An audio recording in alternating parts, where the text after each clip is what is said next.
to Satsang. So beautiful to be together.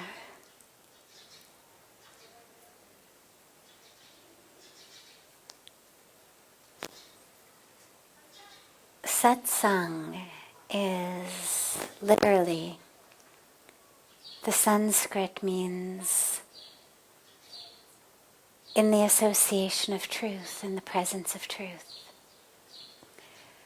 But it's not what we call the lowercase t truth.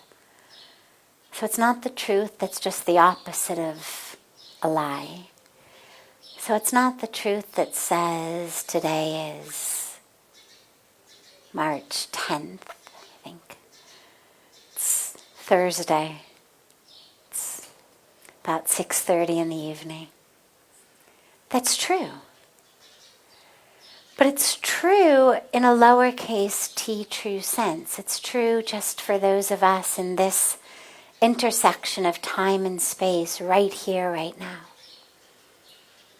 But even in this moment, it's not true for those in other parts of the world.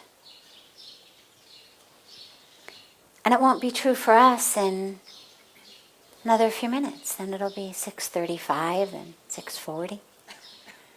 Tomorrow it'll be Friday, it'll be the 11th.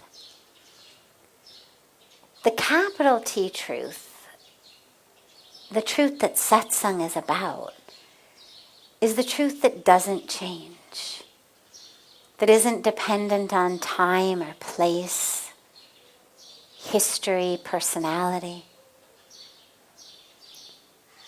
That's a pervasive truth. And whether we call it God, or we call it capital T truth, or we call it consciousness, or we call it soul or spirit, ultimately that is what we are diving into. Diving into that truth of the self. So it's not me teaching you something, because that truth is you. It's not like going on vacation and getting a suntan and you really need the sun to shine or you're not going to get a suntan. Or going on, a fitness program and you need the weights because without the weights you're not going to build the muscles. In those cases, you really do need those things to give you what you are wanting. But satsang is diving deep into the truth of ourself. So it's not a lesson. It's a deep dive of all of us together into that place of truth. And we always begin, or almost always begin, with a question that comes to us from our family who isn't with us physically, but who's joining us through YouTube and Facebook and other channels and online, who aren't able to be here personally. So in deference to them, we begin with one of their questions and then open it up to any questions that anyone here may have. I would like to ask, if you don't mind, well, first, that's not the question, but I should mention I don't mind. Whatever it is, I promise you I don't mind. That's why I'm here. If I get negative or unwanted thoughts, is it better to let them come, or is it better to suppress, resist, or fight them? Well, first of all, has anyone here ever been successful at successfully repressing a thought? I mean, let's just try it. Close your eyes. Close your eyes. Everybody close your eyes. Now, whatever you do, do not think about elephants. Okay? Don't think about elephants. You can think about anything else, but don't think about elephants. No elephants. Okay. Open your eyes. Huh? What'd you think about? So, it's an interesting question because it's given options that aren't actually even options. When you try to suppress something, one of two things happens. Either you're just fantastically unsuccessful, like we are when we try to not think about an elephant, or you manage with great freneticness, with great stress, with great tension, to fill the mind with so much else that that thought doesn't arise. So the only way, for example, to not think about elephants, the only trick would be if suddenly you started doing something like A, B, C, D, E, F, G, H, I, J, K, or mathematical problems in your mind. If you filled your mind so much, you might successfully, for a few moments, be able to not have an elephant arise. But you haven't actually done anything about that. It's just a temporary suppression. And the dilemma on a serious note, when what we are repressing and suppressing are patterns. That's what thoughts are. They're patterns. They arise. They're just going to fester inside. They're not going somewhere. They're not going anywhere. It's not like you can just somehow send it deep and it'll just go out and you'll never hear from it again. You know, like one of those beautiful rural sort of composting toilets, right? It's gone and then it becomes part of nature and it's just, they're beautiful. I mean, they're beautiful inventions. But that's not what we can do with our thoughts.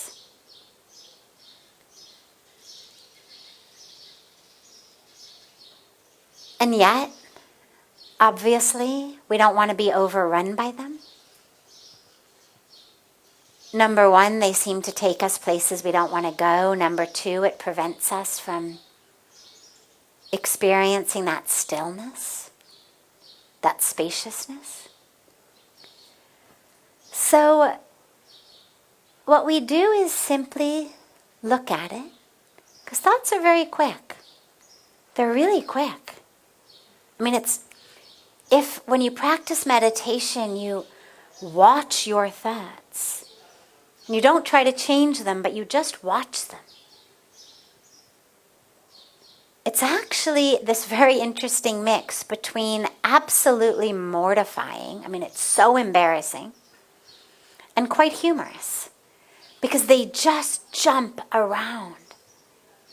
There's a reason that the mind is called the monkey mind.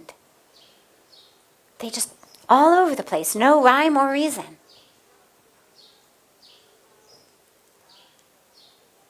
And so we simply notice it. But we don't, and this is the key, we do not jump onto it with our attention. Thoughts only become problematic when we hook our attention into them.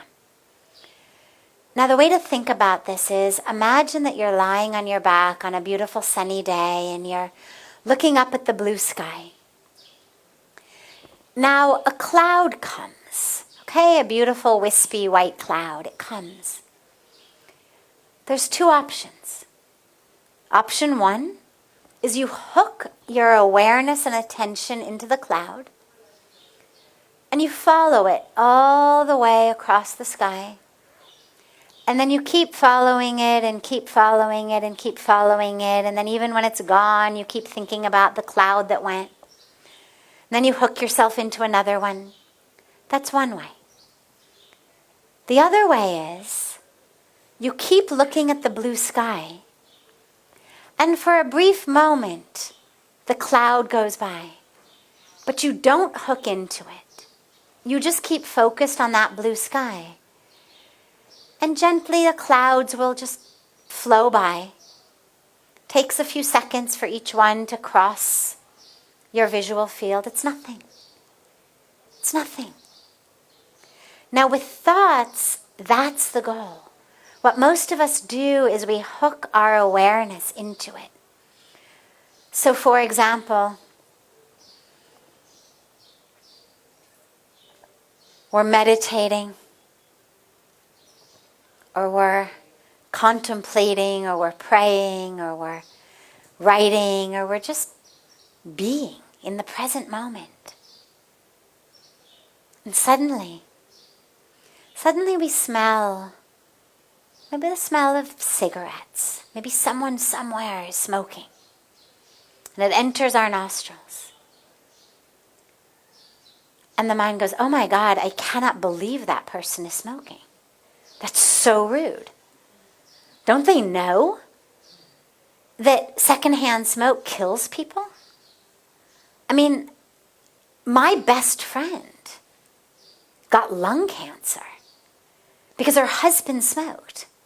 I lost my best friend because of her selfish husband. My God, I mean, we had told him so many times, stop smoking, smoke outside. He wouldn't. You know, husbands are like that. You know, I mean, even boyfriends are like that. Now, you see what's happened to us? Okay? There was a smell. That's all it was. The wind carried a little smell into our nostrils. And then suddenly, in a matter of just a few moments, it took me longer to tell you it than it takes the mind to do it. Suddenly I am reliving every bad relationship I've ever had. Every man I know who didn't do what I told him to. Every relationship I've ever seen, my friends, my family on TV.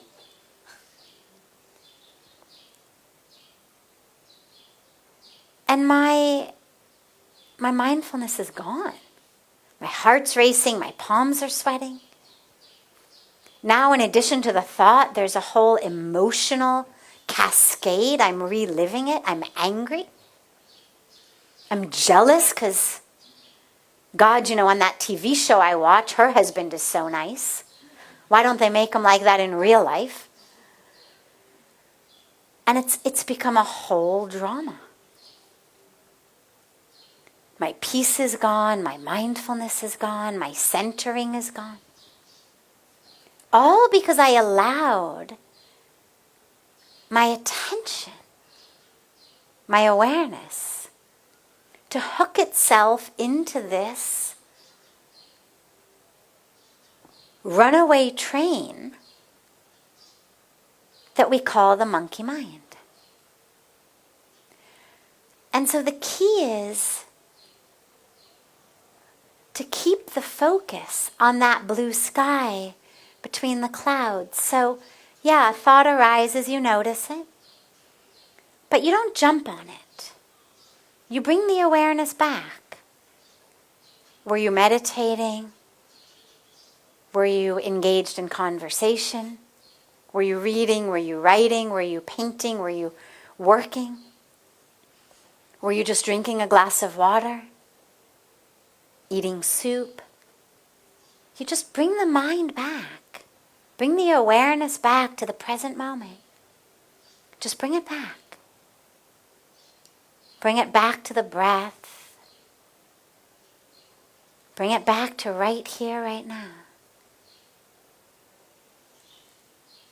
And that becomes the way to work with our thoughts.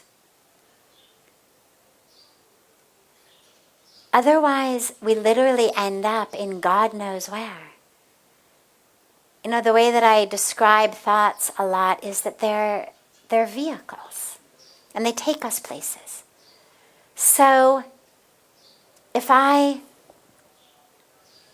see let's stick with my miserable female who's never had a good relationship role for a moment. Let's say I'm at a party and I'm at the party with my husband and he's talking to someone, or with my boyfriend and he's talking to someone. And suddenly I have this thought of, I bet he thinks she's prettier than I am.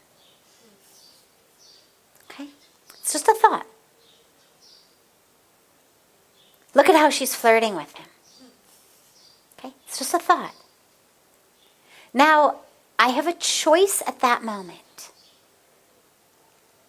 I can bring the awareness back to my breath, to my heart center, to the fullness of who I am, to the moment in which, here in this breath, in this moment, everything is actually perfect. Or I can hook my awareness into that thought and allow it to take me on a journey of increasing jealousy into rage, into accusations, into what becomes a fight, into what becomes a miserable night, maybe a miserable few days, maybe the end of a relationship. Now, what's interesting is when I have that thought, it's not the first time. It's very rare that we actually have an original thought. Most of our thoughts tend to be the same patterns over and over again. Maybe we're more inclined toward anger, maybe more inclined toward jealousy, maybe more inclined to wanting and yearning. Never enough. Maybe we're more inclined to negativity and judgment, pushing things away.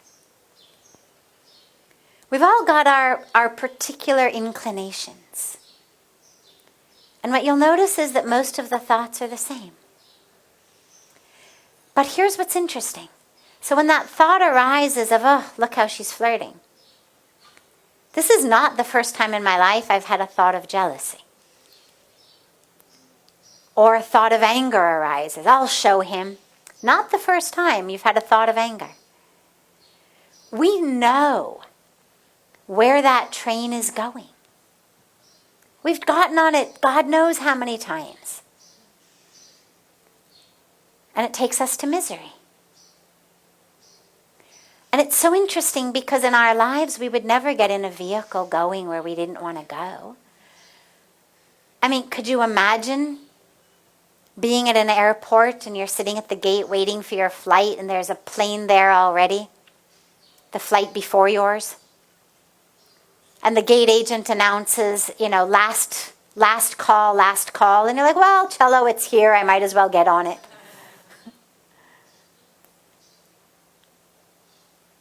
It's not going where we want to go. It doesn't matter that it's there. We're going to wait. We're not going to get on it. You're standing at a bus stop. The wrong bus goes by.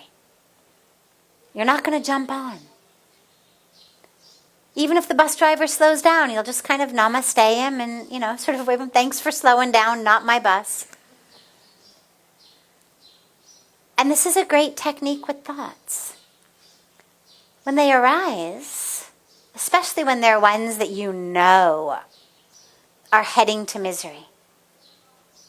These thoughts of anger and aversion and unfulfillable desires and jealousy and resentment, and we know where they're going. As they arise, just think about it as the wrong bus. The flight that's not yours. And just a little namaste to the sweet gate agent who's looking at you to see if you want to get on, or the bus driver who's slowed down. Just a little namaste. Bye. Not my thought, I'm not going there. You just bring the awareness back. Okay? We're not slaves to them. They're patterns, they're electrical, chemical patterns of activity that are due to our habits, As I said, we tend to think the same thoughts over and over. They tend to be rooted in sanskaras, our association. If you were just with someone who all they can talk about is, this great new bar they've been to, and for 20 minutes they fill your ear about this great new bar, they walk away, chances are you're going to have some thoughts about going to a bar. Or you hang out with someone who all they talk about is pizza. Chances are thoughts of pizza are going to start arising. You watch a TV show. Before going to sleep, what do you dream about? Right? You see something online. Then you go for a walk. What are you thinking about? That video you saw, the news you read. So our thoughts tend to be created by the world we surround ourselves in, which also makes it so important to really be careful. What sort of impressions are we bringing into ourselves? Most of us tend to be pretty careful about what we eat as food. Those of you from other countries traveling in India, inevitably you're very careful about the water you drink, the food you eat, right? You've been warned. So you're careful. You don't want to get sick. But are we that careful about that which is entering us through what we're listening to, what we're seeing, what's impacting our minds? The music, the movies, the social media, the TV, whatever it may be, the conversations. So be as conscious about who you have conversations with, about who you follow on social media, about what you watch on TV, as you are about what you put in your body. Because just like, once you've eaten bad food, you're kind of stuck with it until it works its way out. Well, in the same way, once you've let those impressions in, you're stuck with them. Now you're stuck with a mind going places you don't want to go. You're stuck with feeling states that you don't want to be having. And in many cases, they're not even yours. Like someone has given them to you, right? We all know those wonderful well-wishers who say things like, "Is that your boyfriend over there? God, he's been talking to that pretty girl for a long time. Maybe you want to do something about that." Now, you weren't even thinking about it. She says, I'm just trying to be nice. Just trying to help you out. Now, where there wasn't even a thought in your mind, this person has planted the seeds, has created an impression in your mind. And this is where, if that happens, if you accidentally see something and don't worry. Just immediately fill yourself with that which you do want to be thinking, with that which you do want to fill your mind with. If you don't allow yourself to jump on it with your attention, it won't last. But we have to be as careful of our mental state, our mind, as we are about the health of our bodies. It takes a lot longer to overcome the impressions of the mind than it does to overcome a tummy ache. Beautiful. Does anyone here have a question? Yes. Namaste. Namaste. I want to ask, what is the importance or the futility of intellect in the spiritual path? How should I draw a line between intellect and total surrender or bhakti to our masters? I find it very difficult to create a balance. So, intellect is wonderful. Intellect is a great gift, the mind. that ability to think, as long as we use it as a tool, as long as we are the master and it is a tool in our hands, it becomes a problem when it's the master and we are the slave. And the reason is that intellect is rooted, typically, in what we would call science or rational thought, which means, of course, that it doesn't have access to things like love. Things like the truth that we just know, not because there's a theorem that proves it to us, or an equation that proves it to us. And so the realm of the intellect is somewhat narrow. It's fantastic within that realm. It enables us, for example, to understand even what I was just talking about. That, hey, that's not my thought. That's the thought of that other person. That's their baggage. That's not mine. Or that's able to say, my mind is going in places I don't want it to go. I'm gonna start a serious meditation practice. I really want to develop that ability. That's the intellect speaking. It's wonderful. The intellect is the one that enables us as we're walking down the street with all the signs and all the windows saying, buy me, 24-hour sale. Only one left. That in a variety of ways keep trying to convince us that the thing between me and happiness is that pair of shoes. And if I just go in and buy them, then I'll be happy. The intellect is that which is able to say, that's just advertising. Not true. The intellect is actually that which is able, when we close our eyes to meditate, and we engage in a meditation practice of neti neti, not this. That's the intellect able to say, I am not my clothes. I am not the size or the shape or the color of my body. I'm not my bank account. That's the intellect able to do that.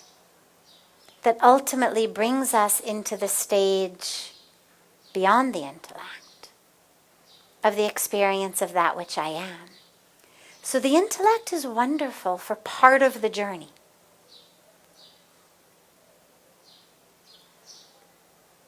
It just can't take you the whole way.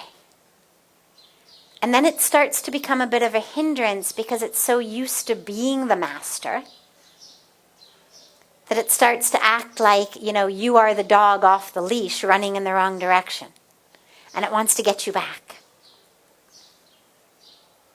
And so it's important to use the intellect, make it a tool, but realize it's only giving you part of the story. It's helpful as a tool. But it's like saying, how beneficial is a hammer in my life? Well, it's great every time you need to hang something up on the wall. But it's not so great to feed you. You need a spoon for that. Or a fork. So it's a tool that's wonderful for some things, not so wonderful for other things. Similarly with the intellect. It's wonderful for a lot.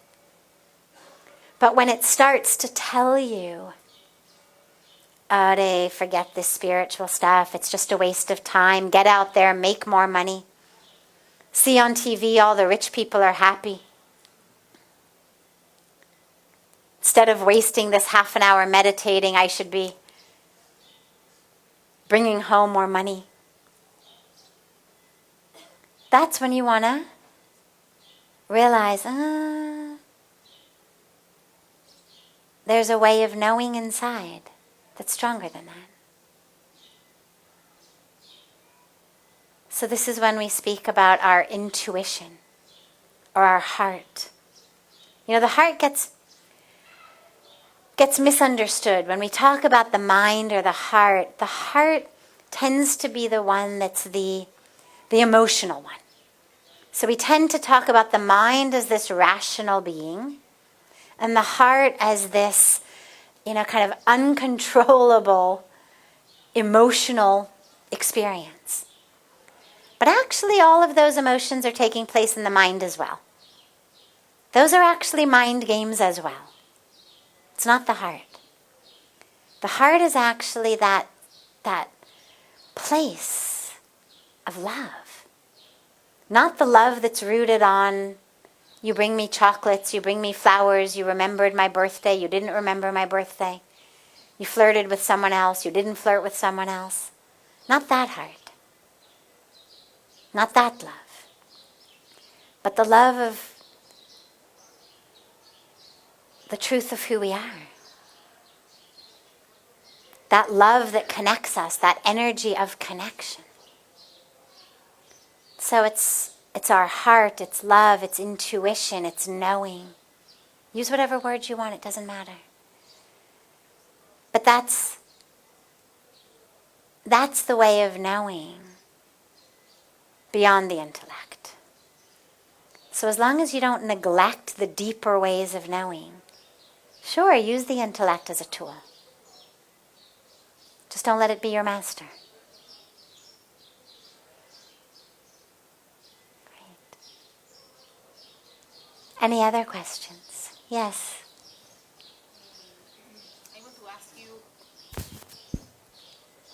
I want to ask you about doubts. All the time, like every day, we have a lot of choices to do. Sometimes it's more deep, sometimes it's more like shallow, but yeah, how we can really feel if it's the correct way to take. Decisions. Or as they say, decisions. The first thing to do with any choice, any decision, is feel into that heart. Feel into that heart space. And if you're too conflicted, sometimes it's hard to access that right off the bat because there's too much conflict in the mind. No problem, you can start with the mind. Make a list of pros and cons. See, that's what the intellect is great at. A good list. Pros and cons of each option. What's the benefit of this? What's the benefit of that? Make a list. Get everything that's in the mind out of the mind and onto paper. Sometimes that'll be enough. Sometimes it's so obvious from looking at the pros and the cons that the decision is made. But sometimes it's not so obvious. Or sometimes that on paper may be looking like you should go one way. But inside it feels like maybe a different way. And that's when you go in. Go in meditation. Find that gut sense. You know, there's a reason we talk about the gut instinct. It really does know. There's all kinds of wonderful scientific research coming out these days about the wisdom of the gut. And how it actually really does guide us in the right direction a lot of times. But then stay with it, because if it's a big decision, if it's true today, it'll be true tomorrow. Give it a little bit of time. You know, if it's one of the big ones, if not, then just go with the intuition. If it's just the day-to-day aspects of life, go with your intuition as much as you can. Because slowly, you'll develop a trust in it. Most of us don't trust our intuition. We don't trust that heart. We only trust the mind. So start small. Start allowing your intuition to guide more and more of your day-to-day life. Just on a whim. You do something and maybe someone says, "Why are you doing that?" Because my gut told me to. Really? Yeah. Because my heart said to, because my intuition said to. But it makes no sense. Okay. You're still going to do it? Yeah. Why? Because my heart said to do it. Start with small decisions. And just see what it feels like to move through the world. From a place of heart. From a place of intuitive knowing. And slowly, slowly you'll develop a trust in it. It's actually a really fun, beautiful thing to do because you realize, wow, I've got this whole other way of knowing that I never realized I had. And sometimes it guides you into crazy places. And then they transform your life. And every rational brain cell would have told you, don't do that. But that was exactly what you needed to do. I mean, when I decided to stay in India, I knew I was meant to be here. Everybody I knew said, what are you crazy? But I knew. And yeah, I mean, it was just like that, answering everybody. What do you mean you don't have a reason? I don't need a reason, I know. I feel it. And you're just going to leave your PhD and leave it? Yeah. Why? Because I know I need to. Because I feel it. And it was an incredible place to stand in. It was for me the first time I had ever stood in that place. I didn't know how I knew. I just knew. And so not only for me has making that decision 25 years ago been so powerful, but it started a whole second way of living. I spent the first 25 years of my life just in my mind. And then suddenly I learned, wow, I've got this whole other way of knowing. And actually it serves me quite well. So slowly, slowly, or in a big way. But just start listening to it and see where it takes you. And lastly, I would say, remember, there aren't any wrong decisions. A lot of us drive ourselves completely crazy by thinking that there's a right decision and a wrong decision. There aren't. There's just right and wrong ways of dealing with wherever we are in every moment. Whatever decision you make. So make a decision. And then be in that decision in the right way. And you know what? If you want to change your decision, change it. Right? There's also no rule. I mean, there's some things you can't redo. But it's a handful. Most decisions, you want to change them, change them. There's no rule about how many times in your life you get to change your mind.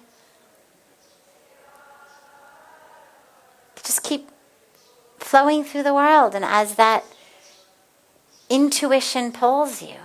And remember, intuition is very different than a whim. Or just an impulse, it's not that. It comes deeper. It comes from a deep place within. Start to trust it. Wonderful. Yeah. Have a beautiful, beautiful rest of your evening. And a beautiful day to all of those joining us from around the world.